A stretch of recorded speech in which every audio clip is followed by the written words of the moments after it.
Welcome to the Postal Peter B. I'm your host, Peter Biancamano. Let's get you to the pulse on everything you need to know. And this is our 75th show, and we'll be talking about that a little later on because we're joined by Daria De Lucia for our first segment of At Hoboken Eats. Hello. Daria, how are you today? I'm doing good. I'm so excited to be back again. I know the shades look good. Shades look good. Thanks. I too. got to try to match it. You know, I'm the only one that grows a summer beard, by the way, know. Daria. Did you notice this? I do. I like it a lot. We were talking about it a little bit before. We have a few likes in the audience, I think. So. All right. Yeah, cool. we're doing good. We like it. All right. Well, I like to hear that. So, Daria, we are at our ending of our second week of outdoor seating, I should say, being open. And that's because the governor announced earlier this week that indoor capacity was opening up to 25% on July 2nd. Yep. So that's always good big. to hear. That's Huge. very big. Absolutely. But I know, and if you follow Daria at Hoboken Eats like I do, We've seen been out. her. Exactly. We've been out. Restaurant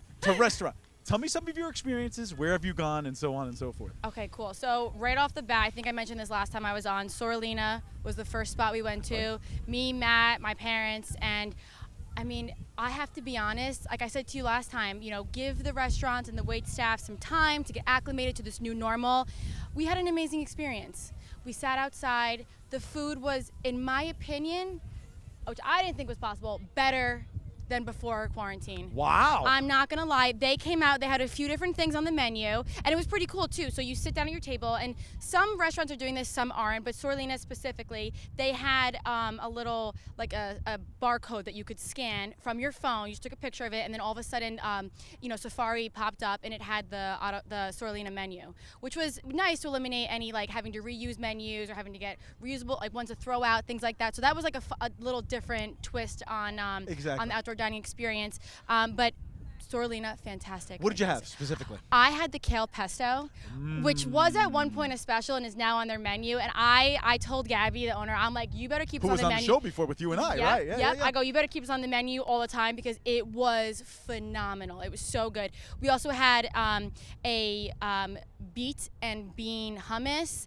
We had Sorolina. Wow. We had meatballs. We had they have this new cucumber dish, literally just some sliced or zucchinis, I'm sorry, sliced up with peanuts on it, just some oil that they make, some concoction that these geniuses at Sorolina are making, and they're also in the process of making a little parklet outside their restaurant too, which is good. I did see the barricades there, absolutely. Yep. And then a couple days later, we went to Autostrada, which is also one of my very, very big faves. Did you have the big meatball?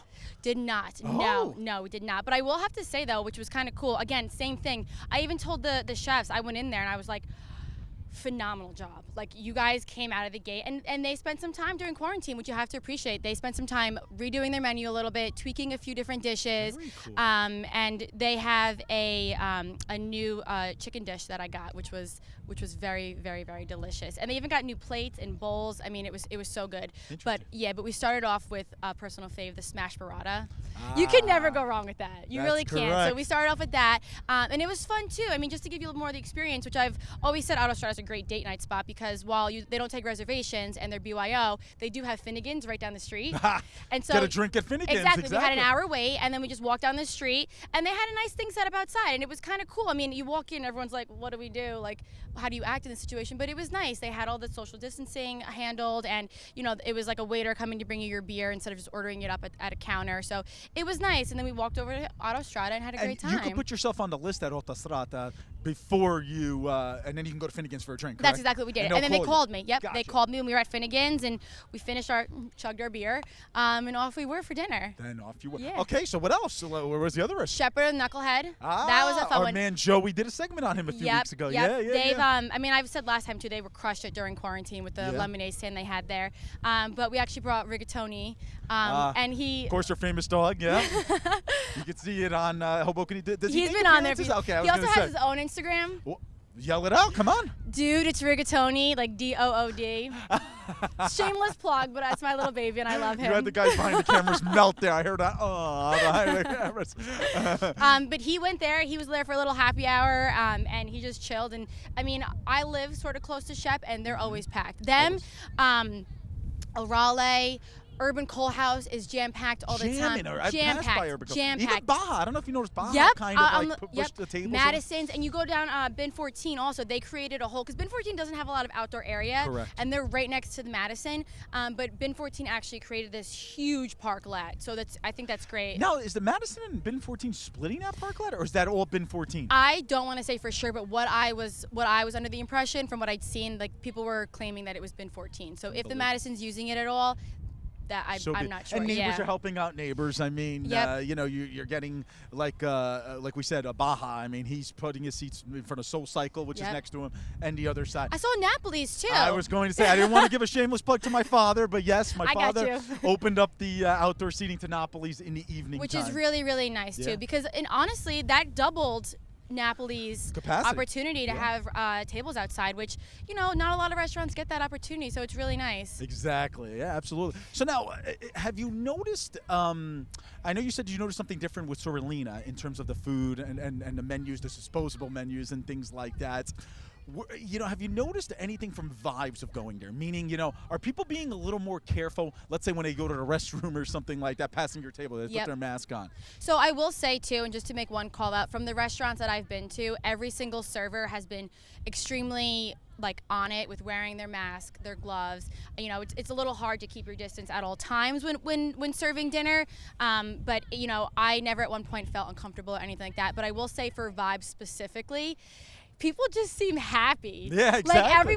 And it just makes me happy walking down the street and just seeing the restaurants, outdoor dining, just full. To me, that makes me so happy, and everyone else seems happy. And it's cool to see that it's continuing, up until this week too. So we're 2 weeks in, and people are still going out to eat, loving the food, having a great time, and Yeah, that's it's what Hoboken is. It really is. It's neighborly love, right? I Yeah. mean, it really is. So, Deborah, was there anything that stood out to you at the restaurants in terms of, I know you kind of mentioned that they were working during quarantine, was it Autostrada, Yep. to create new dishes and so on and so forth. Was there anything that stuck out at you in terms of something that completely blown your mind away from any of the restaurants that it could be a beverage, it could be a drink, it could be...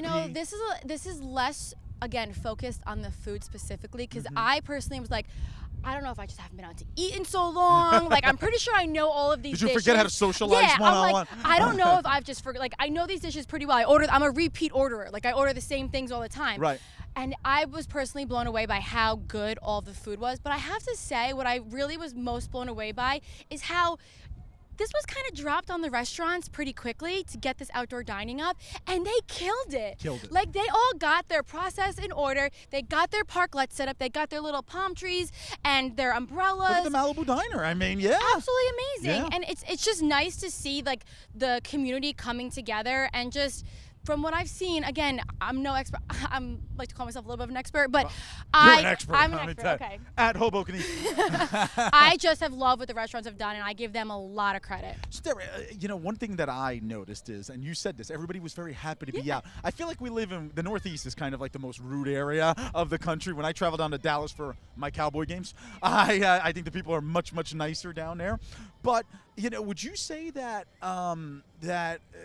people are just so happy to be out that people are more friendlier at the table I next would to you? say so, and I felt it especially being at Finnegan's, for example, that you're in this open area outdoors, and you understand the situation. You understand you're not really going to get privacy right now because we're all in this together, and we're all trying to figure it out and navigate it. And it's interesting to see people hey, do you mind if we sit here? People are very respectful from what I've encountered, are being super respectful of your boundaries.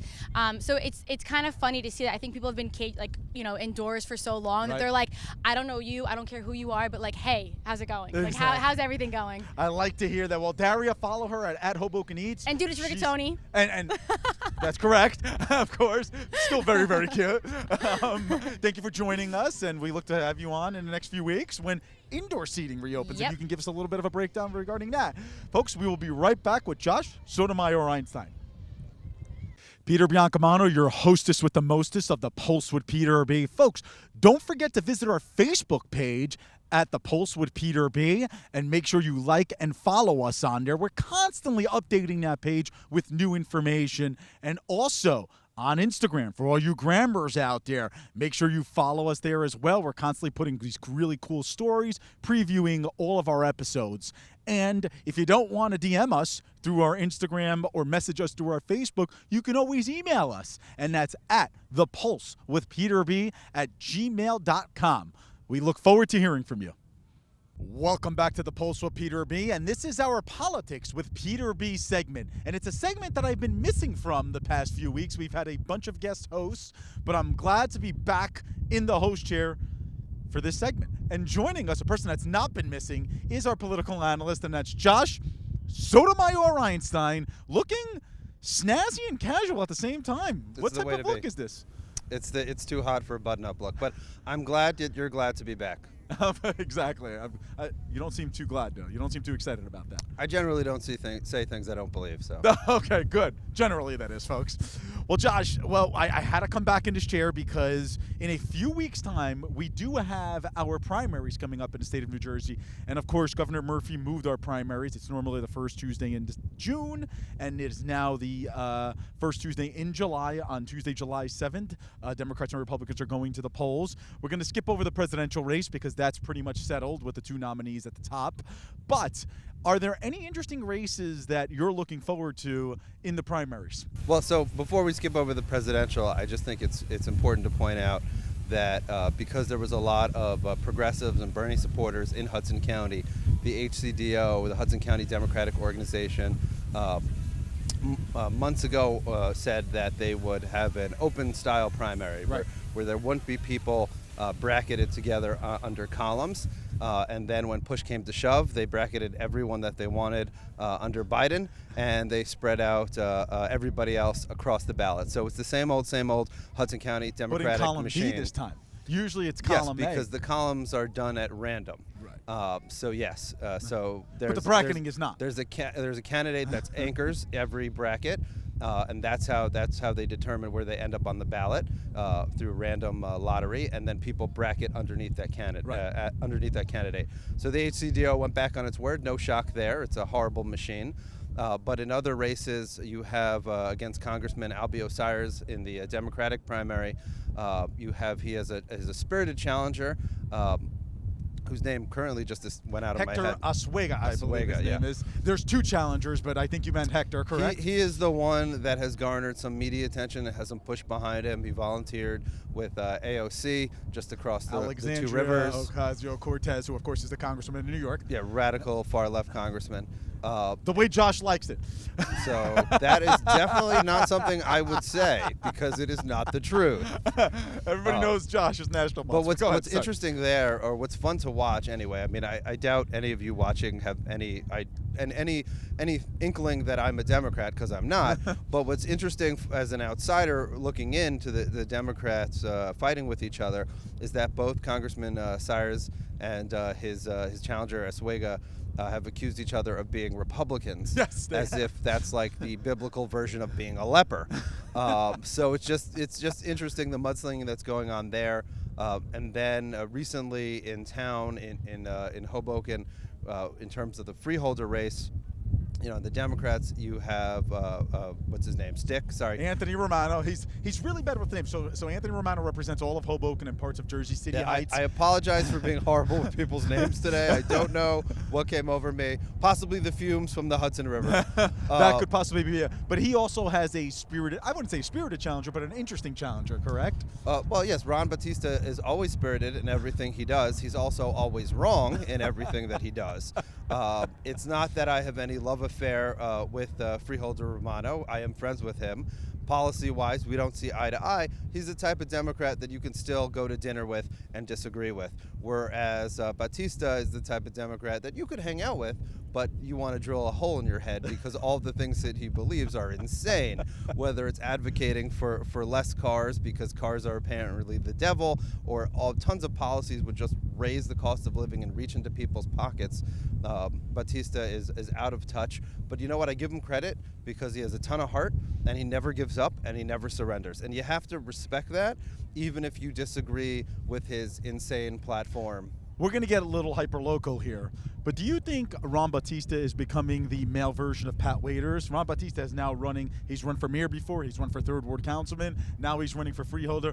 We all love Pat Waders. Pat, I love you to death. But Pat runs for everything. Is Ron Bautista becoming the male version of that? Well, I don't think you mean it this way, but there's a lot of people out there that say, Waders is nuts for continually running, for being a perennial candidate. And so they could equally apply that to Bautista. But I think if they keep on running, eventually they will win something. So I don't think it's necessarily a bad strategy. They are both people that really, really believe in the agenda that they talk about. I think most of what they say is wrong. I'd say I agree with Waders more often than I agree with Bautista. I think Bautista is in an ideological silo where he can't see outside of. And all of his policies will end up in raising the cost of living and making the environment we live in horrible. Whereas Waders actually hits the nail on the head every once in a while, and I find myself, agreeing with her.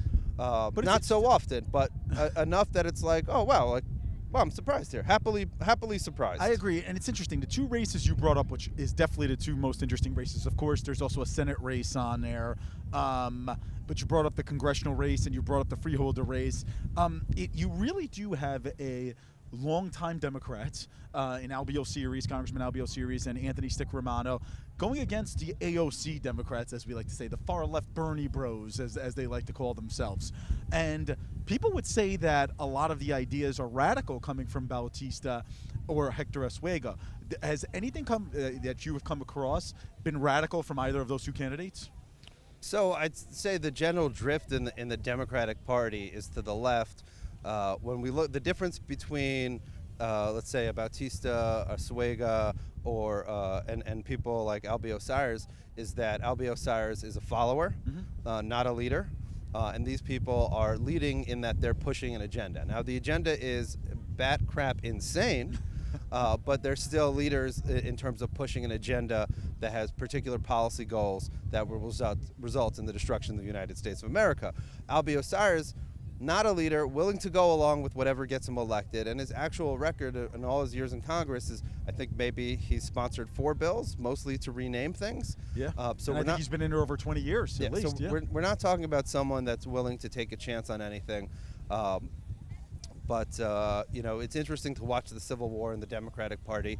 You have the Jacobins, that was the extreme left political party in France at the time of the French Revolution. You have them pushing the envelope, calling for take down this statue and that statue, then every memorial to every historical figure, regardless if they did any good in life.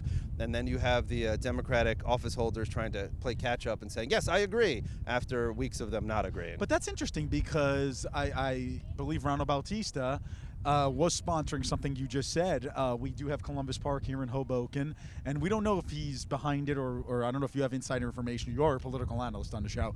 If he is responsible for the renaming of Columbus Park. Well, so far it's not being renamed. Eventually, there is a petition right now, completely insane, ahistorical petition to take down the statue of Columbus in Jersey City and the one in Hoboken, and to rename Columbus Park. And today I actually launched a petition to save Columbus Park. You did? Yes, I did. Wow, good for you. Because I think it's important. And I will sign that petition. We remember our important historical figures and leaders not because they were flawed. We remember them in spite of their flaws, but for their contribution and how they shaped and changed the world. And to rip down an icon that's so important to Italian Americans at this present crazy time makes absolutely no sense. I mean, we have people tearing down statues of George Washington, vandalizing statues of black Civil War veterans. It's ahistorical, it's nonsense, and it needs to be stopped. Like you said, I couldn't have said it any better, Josh, and I appreciate you starting that position. I'll get all my Italian-American friends to make sure we sign on to that. Folks, Josh Sotomayor Einstein, it was good to have you back. With me, that is. You've been here, but with me, that is. I could say I missed you. Wow. I think I'm going to cry. Excuse me. Good thing I got the shades on today. Anyway, Josh Sotomayor Einstein, our political analyst every week here on The Post. Folks, when we come back, we have a very, very special feature that you're not going to want to miss. We will be right back. Peter Biancamano back with you. Make sure you watch us on cable access every Sunday and Monday at 9 a.m. Optimum Channel 18, Files Channel 46, and Comcast Channel 190. 90. And also, every Sunday, 9:30 a.m., we post our new episode and our segments, our individual segments, on our YouTube page. You're not going to want to miss it. Please subscribe to our channel there. We'll see you there.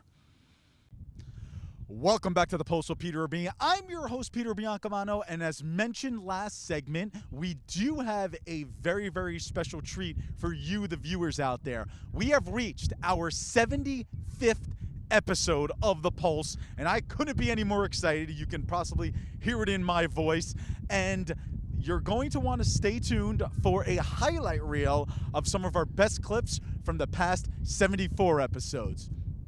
Enjoy!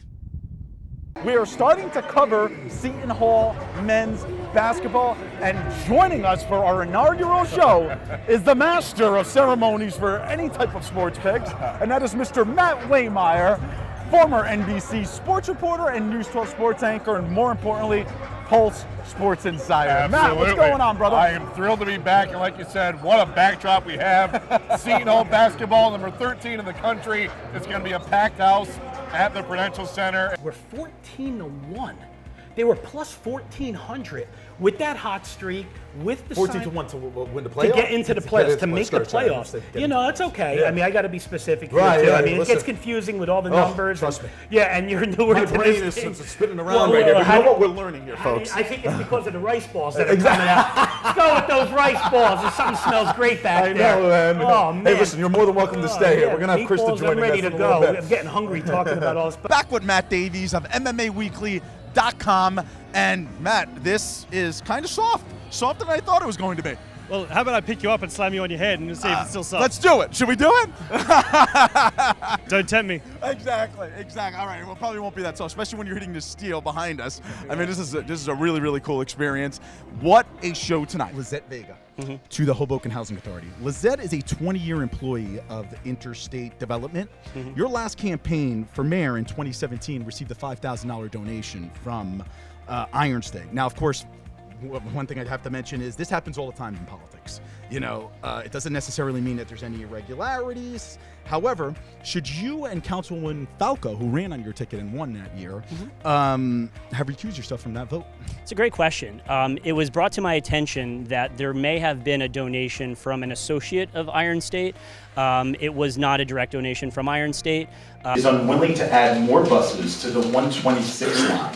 Would you, as councilperson, be willing to search out a private bus company to facilitate people's commute? 90 seconds. How important it was for the ferries to have a central location, or we kind of teased it, we didn't really speak about it, to have a central location such as the Union Dry Dock, so your ferries can be ready for emergencies such as the Miracle on the Hudson, such as, God forbid, ever a 9/11 ever happens again, such as a path closure, such as a Port Authority bus closure with the overturned garbage truck in Union City. If you, and again, I know we spoke about this in our last episode that we did with you, Bayonne and Lackawanna Terminal are not that central location that can provide. They can't work. They can't work. They can't work. And why is that? They're too far away. There's no land area that could be developed. It would take 5 to 7 years. Way out in Jabib, you know? We can't be in Jabib. Every county has a county Democrats and a county Republican Party, and the county Republican Party in Hudson County has been a paper fiction for too long, and we aim to change that. Because whether you're a Republican, if you're a Republican, you want a strong Republican Party. But even if you're a Democrat or independent, you need to have at least 2 parties in the county. And right now, there's basically just one party. That's not healthy for anybody, for the taxpayer, for the resident, for the voter. It's an unhealthy situation. So we need to build a Republican Party, and I'm the man to do it. And Franco, I have to ask you, the club has been around since 1935. Not that I had a peek over at the banner behind me, I knew that. It's been founded since 1935. I'm sure you haven't been a member since 1935, but you have been a member for a number of years. In your time that you have been a member here, probably what, 50 years or so? Well, I became a member in 1953. 1953, so more than 50 years, almost 60, over 60 years, God bless. So what has changed in these 60 years? I mean, besides possibly the clientele that comes in here and less people from San Giacomo. Well, I gotta say one thing, it changed very lot. It changed a lot compared when I was a member here till now, because now things have changed. But when I became a member, we were, let's say, first of all, we were paying the dues. Even though we were paying, it was about 25 cents. 25 cents a month. Then they increased it to about 75. Then they brought it up to the dollar. You know. We have Levongole. Levongole. We have the cockles. We have the pico Levongole. I'm going into the Vongole. We got right the now other while you Vongole. talk. Look, I mean, this is like a gastronomic delight. Oh. By the way. Oh, you want to talk about freshness, by the way. I just had one of the Vongole. Unbelievable. Oh, show the head. Show the head for the camera. You got the prawns, if you will. They sleep with the fish tonight. Literally and figuratively, they're going to be in my mouth in 2 seconds, but, you know. And then, of course, they're not for everybody with serving them with their head on. Look at that. Which you break it off. Alex knows how to do it the right way. Let me ask you a question, Alex, as soon as you're done sucking. Do you think Daria De Lucia will be able to do something like that? Daria De Lucia, is a lightweight. Oh. She can't handle this dish. She can't handle the fish with the head on. Madonna. You bring it, sister.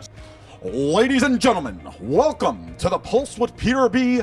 Cook-Off. To my left, I have El Maestro de la Cucina, Mr. Alex Corrado. Alex? I'm ready today. I'm ready.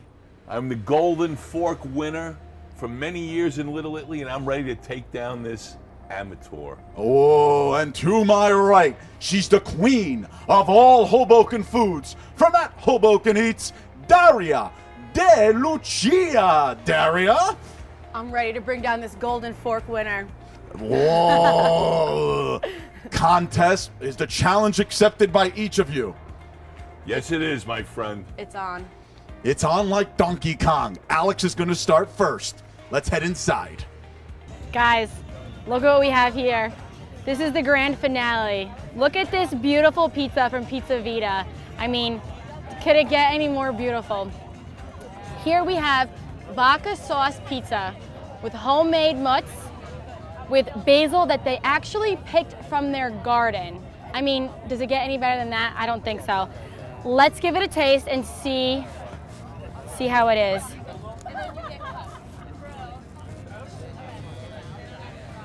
One bite.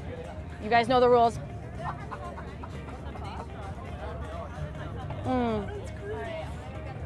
Wow.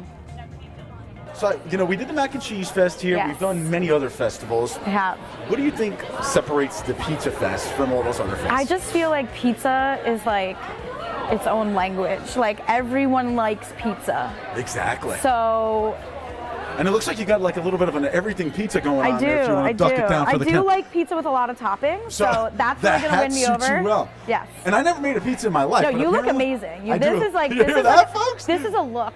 Definitely worth, come and stop by here after you've filled yourself on all the barbecue and food and all that. But when you actually bite into the cupcake, there's like a really nice treat there of strawberry filling. Reminds me of like my birthday cake I used to have when I was little. But a lot of nostalgia coming out of this. It tastes like the perfect amount of strawberry. It's got the right amount of frosting, and I like the little sprinkle touch for some crunch in there. Absolutely delicious. Yeah. Now you can see why they won the cupcake wars, Yeah. correct, Mike? Very good. Peter Biancamano, your hostess with the mostest of the Pulse with Peter B. And we are joined by none other than Jake Biancamano. If you're ever in my parents' great Italian deli, you'll probably see him hanging outside or when the deli is closed. And Jake wants to remind you, he told me he wants to remind you to make sure you follow us at our new Instagram page, and that's at The Pulse with Peter B. Make sure you like and follow us on Facebook by typing in The Pulse with Peter B in your search bar. And Jake also wanted me to let you know, because he tells me he watches it all the time, to go and binge watch our past episodes of The Pulse on YouTube by subscribing to our network. Jake, do you got anything to say? Nothing to say from Jake. Thanks, everybody. We'll see you soon. It certainly has been so much fun the last 74 shows, and we look forward to the next 75 here on The Pulse. There are a few people that I want to thank that I drive crazy every week as the host and executive producer of this show. The first two are Jorge and Jose. They are our contacts at North Jersey Cable Access. They believed in us, and we thank them so much for believing in us, and we made ourselves the highest rated show on their network because of their belief in us. Jorge and Jose, thank you so much. I also want to thank a person who was in front of the camera at one point, but has been behind a camera 74 times in the past, and that's Greg Schultz, who is our editor and cinematographer. He does the yeoman's work behind the camera. Greg, thank you so much for all your work. And, of course, all of our insiders on the show, Daria, Krista, Matt Waymeyer, who will be being back very, very soon, and, of course, our wonderful production assistants this summer, Nicolette Ayala and John Smith. Cannot thank them enough. And of course, our political analyst every week here on The Pulse with Peter B, Josh Sotomayor Einstein. I do want to just give a little bit of a background with Josh. Josh is actually a very, very close friend of mine, and he has been with me since day one. The times that I've wanted to quit, he has pushed me to continue doing the show, and a special thank you goes out to Josh. Folks, join us next week for The Pulse on everything you need to know. Have a great week, everybody.